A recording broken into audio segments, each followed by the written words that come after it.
பார்க்க போகிறது தொல்காப்பியம். தமிழ் மொழியில் கிடைக்கப்பெற்ற முதல் இலக்கண நூலாகவும் பிற்கால இலக்கண நூலுக்கு முதல் நூலாகவும் திகழ்கிறது. ஆசிரியர் தொல்காப்பியர். எழுத்து, சொல், பொருள் என 3 அதிகாரங்களையும் 27 இயல்களையும் கொண்டுள்ளது. அதில் எழுத்து, சொல் மொழி இலக்கணங்களை விளக்குகிறது. பொருள் அதிகாரம் தமிழரின் அகம்புறம் சார்ந்த வாழ்வியல் நெறிகளையும் தமிழ் இலக்கிய கோட்பாடுகளையும் விளக்குகிறது. 27 இயல்களில் ஒன்றான பிறப்பியலை அயல்நாட்டு அறிஞர்கள் போற்றியிருப்பாங்க. என்னன்னா, எழுத்துக்கள் பிறக்கும் இடங்களை உடற்கூற்றியல் அடிப்படையில் விளக்கி இருப்பதை பல அறிவியல் கருத்துக்கள் இடம்பெற்றுள்ளது.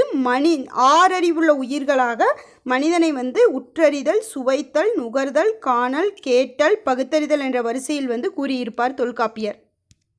பார்க்க போகிறது தொல்காப்பியம். தமிழ் மொழியில் கிடைக்கப்பெற்ற முதல் இலக்கண நூலாகவும் பிற்கால இலக்கண நூலுக்கு முதல் நூலாகவும் திகழ்கிறது. ஆசிரியர் தொல்காப்பியர். எழுத்து, சொல், பொருள் என 3 அதிகாரங்களையும் 27 இயல்களையும் கொண்டுள்ளது. அதில் எழுத்து, சொல் மொழி இலக்கணங்களை விளக்குகிறது. பொருள் அதிகாரம் தமிழ்